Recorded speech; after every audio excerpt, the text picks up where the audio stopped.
Hi friends, ఈరోజు కూరగాయల కోసం షాపింగ్కి వెళ్ళినప్పుడు మట్టి కుండలు అయితే కనిపించినాయి.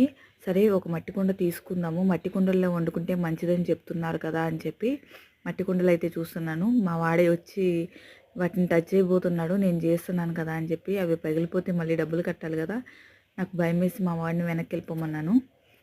చిన్నపిల్లలకి ఏం తెలియదు కదా, మనం ఏ పని చేసినా అది వాళ్ళు కూడా చేయాలి అనుకుంటారు. మనమే జాగ్రత్తగా ఉండాలి, లేకుంటే తర్వాత మనమే తిట్టుకుంటారు, పెద్దవాళ్ళు ఉన్నారు చూసుకోలేదా అని. ఫైనల్గా నేనైతే 2 కుండలు అయితే సెలెక్ట్ చేసుకున్నాను. అందులో నేను బ్లాక్ కలర్ది తీసుకున్నాను. రెడ్ కలర్ది అయితే రిటర్న్ చేసేసాము, ఎందుకంటే 2 సేమ్ కాస్ట్ ఉన్నాయని. నాకైతే ఇలా కుండలు అవి చూసినప్పుడు కొనకపోయినా కానీ వాటిని చూడాలి అనిపిస్తుంది, ఎందుకంటే చూడటానికి చాలా అందంగా ఉంటాయి కదా. కుండల కంటే ముందు కొన్ని కూరగాయలు అయితే తీసుకున్నాను నేను.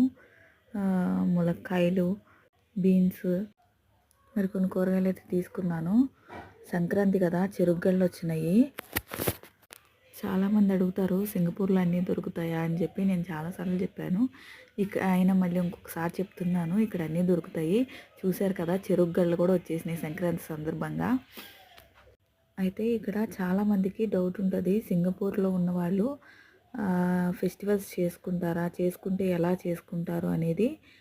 ఇక్కడ తెలుగు వాళ్ళంతా కలిసి వాళ్ళకి తెలిసిన తెలుగు వాళ్ళతో పండగలు అనేవి జరుపుకుంటారు. అదేవిధంగా తమిళ వాళ్ళందరూ కలిసి వాళ్ళకి తెలిసిన తమిళ వాళ్ళతో పండగ అనేది జరుపుకుంటారు. చాలామంది వరకు డిసెంబర్లో పిల్లలకి హాలిడేస్ అవడం వలన ఇండియాకు వచ్చి సంక్రాంతి పండగ అయిన తర్వాత మళ్ళీ తిరిగి రిటర్న్ సింగపూర్ వస్తారు.